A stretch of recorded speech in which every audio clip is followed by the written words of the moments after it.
दोस्तों, जैसा कि आप लोग देख सकते हैं हमारे सामने एक ऑटोमेटिक वोल्टेज स्टेबलाइजर रखा हुआ है। ये ब्लूवर्ड कंपनी का वोल्टेज स्टेबलाइजर है और एसी पर लगाने वाला वोल्टेज स्टेबलाइजर है। तो आज की वीडियो में हम देखेंगे कंपनी ने इसके बारे में क्या बता रखा है, इसकी वोल्टेज रेंज क्या है, ये कॉपर वाइंडिंग में है या फिर एल्यूमिनियम वाइंडिंग में है और अंदर से कैसे दिखाई पड़ता है। ये सारी बातें हमारी इस वीडियो में होने वाली हैं। आपसे रिक्वेस्ट है वीडियो पूरा देखें। वीडियो पसंद आए तो प्लीज वीडियो को लाइक करना, शेयर करना और हमारे चैनल को सब्सक्राइब करना बिल्कुल ना भूलें। तो चलिए सबसे पहले देखते हैं कंपनी ने इसके बारे में क्या बता रखा है। इसे हम थोड़ा सा घुमाते हैं। देखिए, कोई भी कंपनी का स्टेबलाइजर हो उसके पीछे एक स्टिकर लगा रहता है। इस पे स्टेबलाइजर के बारे में सब कुछ लिखा रहता है। तो देखते हैं इस पे क्या लिखा हुआ है। ये देखिए, इसकी इनपुट वर्किंग रेंज दे रखी है 80 वोल्ट टू 270 वोल्ट, यानी कम से कम 80 वोल्ट और ज़्यादा से ज़्यादा 270 वोल्ट आने तक ये स्टेबलाइजर हमारा वर्क करेगा। और आउटपुट वोल्टेज इसकी स्टेबलाइज दे रखी है, कैपेसिटी 4 kVA, सिंगल फेज से ऑपरेट होने वाला वोल्टेज स्टेबलाइजर है। तो चलिए देखते हैं, चेक करते हैं कि कंपनी ने इसके बारे में जो कुछ बता रखा है वो कुछ सही है या फिर गलत है। इनपुट वोल्ट तो चलिए इसकी इनपुट वोल्टेज चेक करते हैं। इसे हम कम से कम 80 वोल्ट इनपुट देंगे, जो कि कंपनी ने इसकी वर्किंग रेंज बता रखी है। इनपुट वोल्टेज हम इसे 80 वोल्ट देंगे। उसके बाद देखेंगे कि हमारा स्टेबलाइजर कैसे वर्क करे। देखिए 91, इससे थोड़ा और कम करेंगे। ये हमने लगभग 80 वोल्ट इनपुट कर दिया। तो आउटपुट इसकी 162 वोल्ट आई, यानी 162 वोल्ट दे रहा है इनपुट 80 वोल्ट देने पर। इसका मतलब जो कंपनी ने इसकी रेंज बता रखी है वो एक्चुअल नहीं है। जो 80 वोल्ट से ये ऑन हो रहा है, लेकिन ये आउटपुट 200 नहीं निकाल रहा है। अब इसका जो ब्लूवर्ड के पुराने मॉडल का वोल्टेज स्टेबलाइजर आता था, उस पर जो रेंज लिखी हुआ करती थी वो एक्यूरेट उतने वोल्ट से वर्क करता है। जैसे 90 वोल्ट का स्टेबलाइजर तो 90 वोल्ट को 200 करता था। आप हमारे चैनल पर जाकर जो हमने वीडियो बना रखे हैं पुराने मॉडल के वोल्टेज स्टेबलाइजर, आप वो चेक कर सकते हो। ठीक है, लेकिन इसमें ये जो 80 वोल्ट को 163 या 160 वोल्ट बना के दे रहा है, जो कि गलत है। अब देखते हैं कि 200 वोल्ट ये कितने वोल्ट, इसे आउटपुट 200 वोल्ट जो दे रहा है, इसे हम 200 वोल्ट आउटपुट करते हैं पहले। ये देखिए 200 वोल्ट हमने आउटपुट कर दी। और इनपुट वोल्टेज देखेंगे कितनी है इसमें। देखिए 98 वोल्ट, लगभग 100 वोल्ट होने पर कम से कम ये देखिए लगभग ये स्टेबलाइजर हमारा 100 वोल्ट से वर्क कर रहा है।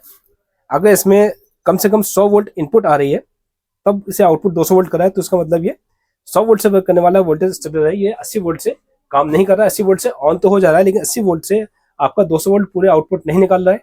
और जब तक 200 वोल्ट आउटपुट नहीं होती है, हमारा एसी प्रॉपर वर्क नहीं करता है।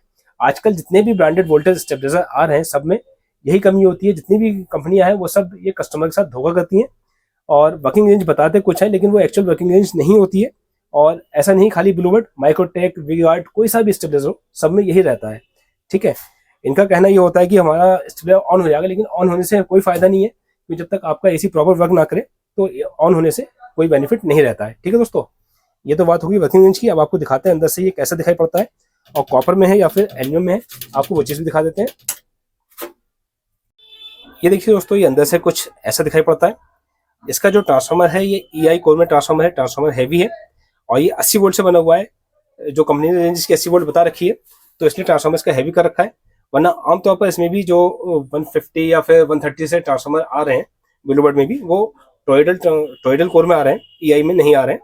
और देखिए इसमें 4 रिले दे रखे हैं जो कि ऑपरेटिंग रिले हैं, और एक टाइमर रिले दे रखी है। इसका सर्किट बोर्ड है और डिस्प्ले भी यही है। ये कंपनी ने पूरा मॉडल अपना चेंज कर दिया है। पहले जो पुराने मॉडल के स्टेबलाइजर आते थे अलग हुआ करता था, इसका सर्किट अब अलग हो गया। टोटल डिस्प्ले हो गया, डिजिटल डिस्प्ले में हो गया है। ठीक है, ये अब टोटल डिजिटल डिस्प्ले के साथ हो चुका है। और अब बात करते हैं इसका ट्रांसफार्मर कॉपर वाइंडिंग में है या फिर एल्यूमिनियम वाइंडिंग में। देखिए ब्लूवर्ड जो बिकता था वो इसलिए बिकता था कि कॉपर वाइंडिंग में ट्रांसफार्मर इसका हुआ करता था। अब देखते हैं कंपनी ने क्या करा है। ये देखिए, ये आप देख सकते हो, इसका जो ट्रांसफार्मर है अब कॉपर वाइंडिंग में नहीं है, ये एल्यूमिनियम वाइंडिंग में ट्रांसफार्मर हो चुका है। जो कि लगभग सभी branded voltage stabiliser aluminium winding में आ रहा है। तो ब्लूवर्ड का ट्रांसफार्मर भी है एल्यूमिनियम में है, और ब्लूवर्ड के कुछ मॉडल आते हैं जो कि कॉपर वाइंडिंग में होते हैं, लेकिन ये मॉडल जो है ये एल्यूमिनियम वाइंडिंग में है। देखो आप देख सकते हो, आपको घिस कर दिखाते हैं। बहुत सारे लोग इसे अभी भी कॉपर समझ कर खरीद लेते हैं, लेकिन कॉपर नहीं है, ये एल्यूमिनियम वाइंडिंग में है। ठीक है, तो आप इस चीज़ का ध्यान रखें। अगर कभी भी आप स्टेबलाइजर खरीदें तो आप पता कर लें कॉपर में है या एल्यूमिनियम में है। कॉपर में होता है तो उस पर कॉपर लिखा होता है, और ये एल्यूमिनियम वाइंडिंग में है। और ज़्यादातर स्टेबलाइजर आजकल एल्यूमिनियम वाइंडिंग में ही आ रहे हैं। तो दोस्तों, उम्मीद है आपको वीडियो हमारा पसंद आया होगा। वीडियो पसंद आया हो तो प्लीज़ वीडियो को लाइक करना, शेयर करना और हमारे चैनल को सब्सक्राइब करना बिल्कुल ना भूलें। वीडियो देखने के लिए आपका बहुत बहुत धन्यवाद।